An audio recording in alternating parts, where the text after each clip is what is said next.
What's the deal, YouTube? It's your girl, Miss Honey. Happy Sunday, happy Father's Day. As you guys can see, I have been out on the grill all day, grilling out for my family to celebrate Father's Day. I hope you guys had an absolutely amazing Father's Day. If this was smell-o-vision and you could scratch the screen, you would smell charcoal. I smell like charcoal. Okay, you guys, I already know what this is. This is the Real Housewives of Potomac. This is season 2, episode 11, The Grande Dame Sham. Okay. Completely shady on Bravo's part, this title, but completely appropriate. Okay, let's get into this episode, guys. I promise this is going to be super quick, but before we do, remember to subscribe to my channel. If you have not already subscribed, just go ahead real quick and hit that subscribe button. Also, give me a thumbs up. It lets me know, it lets YouTube know that you like my content. As well as remember to comment down below. Don't leave without leaving me a comment. I want to know, good, bad, or indifferent, how you guys feel about this show, this franchise, this leg of the franchise, as well as this season 2. Next week is going to be the season finale, so yay. Let's get into you guys.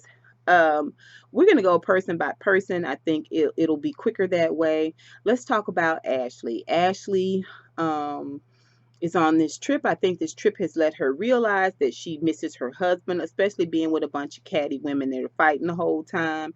I mean, you're on a beautiful island with beautiful men and you drink and you don't have to drive.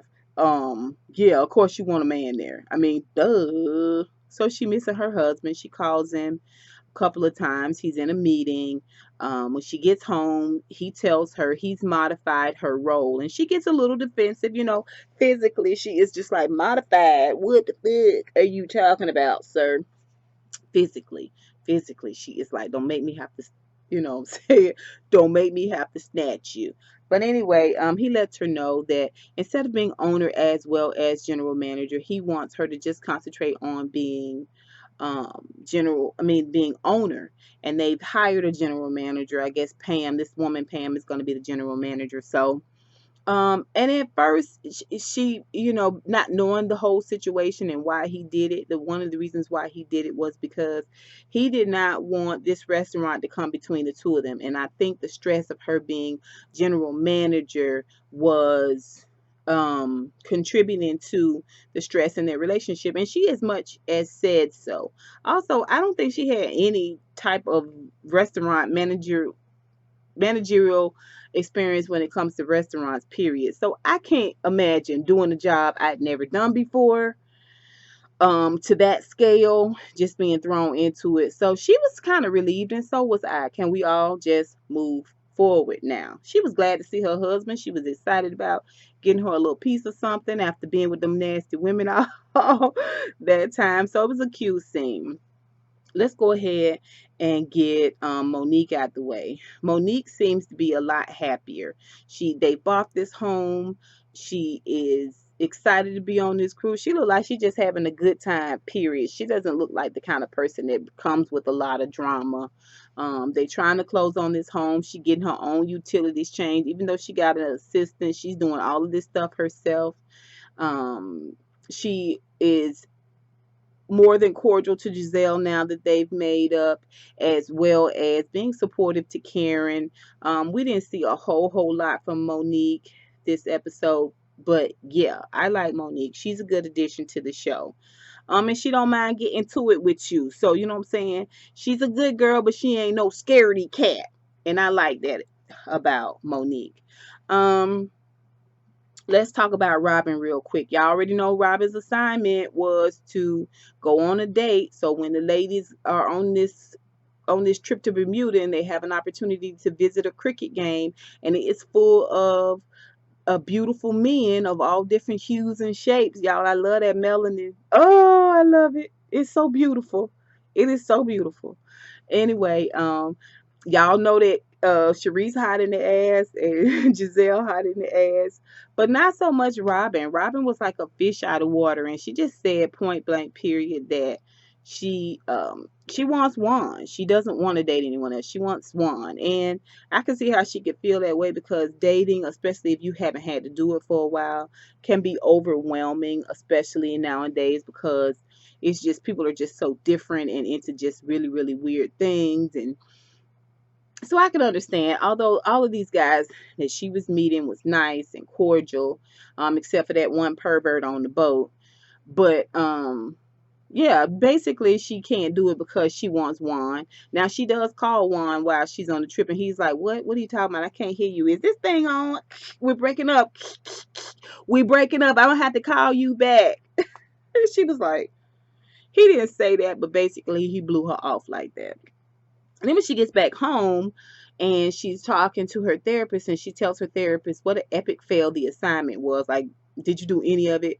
And she tells the therapist, I think I just want Juan. I don't want to date anyone else. I just want Juan. And the therapist's like, well, did you talk to Juan about this? And Robyn's like, no. So let me get this straight. You handle his business. You wash his dirty drawers. You lay up under him while he get on top of you and do his business. Any concerns he have, whether it's business, the children, personally, financially, he drop it at your doorstep. But you don't even go and tell this man the smallest amount of your feelings. You don't tell him when the other ladies have attacked you about him. You don't tell him that they're discussing him in this manner, that they have this perception of who he is and who y'all relationship is. And you don't even bother to tell this man that you prefer to be with him and you love him and you want to be, even though you say that's what he want too. Why didn't you go and tell him that I think I do want to be with you, if he want to be with you too? But you know what? I'm not even gonna pick at that, Robyn. I'm not even gonna pick at that. I know it's important for you to keep this weird, wacky, wonky, Stephen King misery type relationship together for the show, for the ratings. So we're not gonna pick at how absolutely positively asinine your shit is. All right, let's move forward. So we talked about Monique, we talked about Ashley, we talked about Robyn's dumbass Gizelle. Gizelle, I am still not a Gizelle fan. She was just mildly more tolerable. Again, I feel like if Karen had a problem with the way that Robyn talked about Gizelle while they was playing pool, like second episode or third episode or whatever, she's really gonna have a problem with how Gizelle's talking about her in the confessional. She's gonna have a real problem with how Gizelle talks about her in the confessional. Gizelle ain't nobody's friend. It's open season on anybody. She do it to your face. She do it behind your back. It don't matter. Gizelle thinks she is better and smarter. And I think that every hue makeup is out now. I won't be buying any because I don't care for you. I don't like your behavior. So um that's just how I feel. I don't like ugly acting people.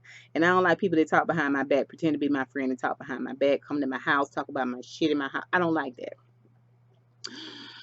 So I think the conversation that Gizelle had telling Charrisse and Robyn about how her and Monique made up was very, very dismissive. I think it was very poo poo. And I think Gizelle is full of shit. She told it like, I just had pity on the poor little street urchin. I mean, I saw how important my friendship was to her. So I was like, girl, go on and be friends with the little street urchin and just try to raise her property value up a little bit through your friendship. That's how she told it. She was like, child, she was so pressed to be my friend. I was like, Gizelle, you ain't shit. You ain't shit. She one of them people that come and try to talk to you like they care. Like, girl, what's wrong? Tell me about it. And then they go back and dice your ass up. I don't like Gizelle. Gizelle was hot in the ass during this whole trip. She did dress a little bit cuter. But she was hot in the ass this whole trip, trying to act like she not hot in the ass, but she was hot in the ass this whole trip, and she was nasty and dragging, and she was semi sort of encouraging Charrisse and Karen to fight, to argue. She wasn't doing anything to really squash it, squash it, squash it. So, so much so that uh, Karen ended up going to talk to Monique about how she felt about Charrisse. All right, so we'll talk about that. Um, Okay, so let's just move forward off Giselle. That's not nothing much. So let's talk about Charrisse and Karen collectively. All right, we already know what's going on with Charrisse and Karen. Charrisse and Karen are fighting about co-hosting. I don't think it's about co-hosting. I think it's a little bit more about stature. I think um, definitely Karen was using this trip to get over whatever's going on at home, to avoid this whole moving situation she had at home. I think that Charrisse was expecting to co-host too, because it was also her birthday and she wanted to turn up for her birthday, and it doesn't appear that the ladies did anything really significant for her birthday on the Bermuda trip that we saw. And I think Charrisse had a problem with that. I also think that there is a part of Charrisse that feels like the trip wasn't going to be as great if she wasn't involved in it. So I think maybe Karen was kind of picking up on all of this energy, outside of the fact that Karen is also under this stress from moving and having to hide this huge moving lie from the girls. So they try to try to squash it on the dinner cruise. Now Karen is not aware of this hot mic situation. Only we know about this hot mic. We will not talk about this hot mic situation until reunion, which I think is going to be the best part of this season. It's going to be this reunion, and all these confessionals and all this hot mic bullshit is going to be good at the reunion. We just trying to get there, you guys. And the minute she walks up to try to talk to Charrisse, Charrisse is like, bitch, this begging better be good. That's how she looked at her, like, you better beg to my satisfaction to get me to forgive you. Charrisse really do think she the shit. She do. She thinks she the shit because of what she's accomplished in Potomac, as as this um you know event planner, event thrower, and she thinks she the shit because she married to a man with money. That's the one you need to be criticizing, Giselle, not Monique. It's Charrisse. Charrisse is really the person that acts like she not used to nothing. To me, when it comes to money, a whole room just for champagne, and some of them champagnes was like 15, 2,000, $3,000 a bottle. Bitch, bye. Goodbye. And you getting ready to go through a divorce, girl? You supposed to be hiding assets and money. You're not supposed to be spending. But I digress. Things get really ugly on this boat, especially when Karen goes into this place where she's chastising Charrisse too much, and Charrisse was just like, would you shut up, please? And then Shasha shows up after Karen just refuses to concede. They kind of both refuse to apologize and make concessions, and it just boils over into this horribly ugly conversation where Charrisse tells her that she spent more on that dinner cruise, which I don't know how. The dinner cruise was for a whole lot of people. It's not like she rented a boat for the six of them. It was a boat full of people. You just bought tickets on this boat, girl. Goodbye. Oh, I spent more on this dinner cruise than your entire net worth. And it came out like she didn't believe it, like it was a bullshit ass dig. It was bullshit ass dig. You know good and goddamn well you didn't. One, and two, this your friend. Why are you even talking about it? I'd have been like, girl, bye. I'm not discussing anything with you. Please don't approach me anymore. Please don't talk to me no more. Boom. Get the fuck out of my face. But you trying to spill her business, it was a little weak on my part. And on your part, Charrisse, it was a little weak. And Karen was like, you mean Eddie's money? You have spent Eddie's money. And she went exit stage left. Now, let me say this. To me, Charrisse and Karen look so much older when they behave like this. Karen's face and that hairline, I was like, why did you bring a hairdresser? Girl, you look a hot. And she looked like she had gotten wet somehow. I was like, your hair is awful. Your hairline is awful. And when she gets really, really defensive, she gets these things in her neck and her forehead, these fat, juicy, wormy veins, and it freaks me out. Anyway, later on when they get back, after Karen talks to Monique and just sort of vents, she does say, I miss my friend. I don't want us to fight. And she goes to Karen's to Charisse's room in Bermuda, and they kind of just try to make up. All right. Again, no one knows about all this hot mic and confessional talk. So yeah, let's just make up. No big deal. No one has to know I called you the whore of New Jersey.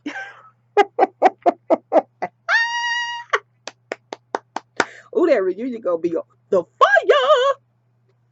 Anyway, yeah, so when they get back to, the ladies come in the room, they all have a good time. The slumber party Bermuda is over. Let's go back. Let's go to the champagne room. Get to the champagne room, $92,000. It is a beautiful, beautiful room. It's absolutely gorge. Charrisse had this party for the six of them that included two chefs, a butler, and all of this wonderful, wonderful food for all of them. I was like,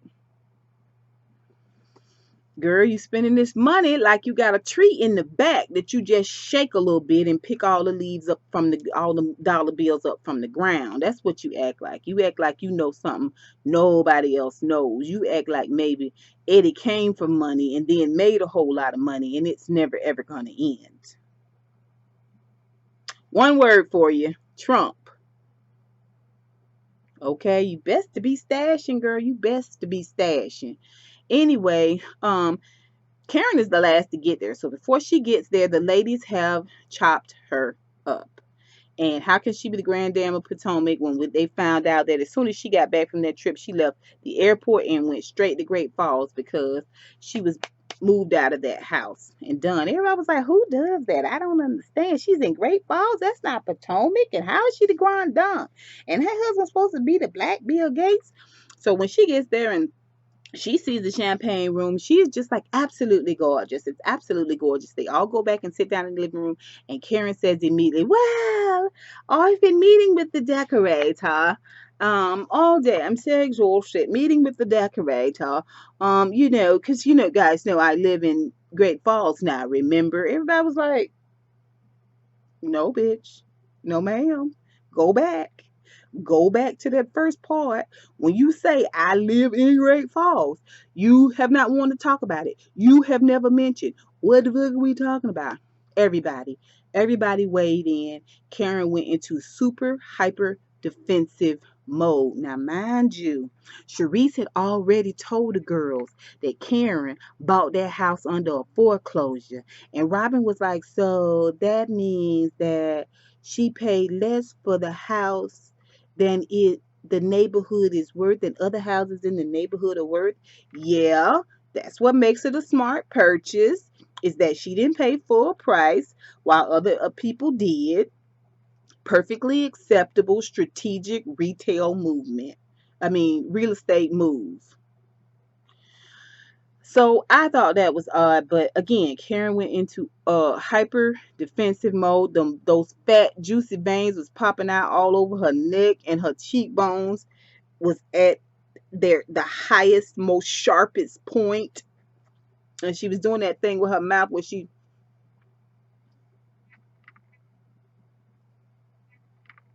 ooh, if she did not look like the eagle from the Muppets. Y'all remember the eagle with the bushy eyebrows? Anyway, I digress. Um, and she just goes ham. Of course, the moment that Ashley says, "Oh, well, my dear, you don't live in Potomac anymore. You're not the Grand Dame of Potomac anymore. I think it should be bestowed upon Charrisse." And Charrisse is like, and Karen is like, "Oh no, ma'am, I have not given the title up. She can't have the title until I give it." And everybody was like, "But I thought you said the labels." Now, mind you, they're prepared for her. She is not prepared for them.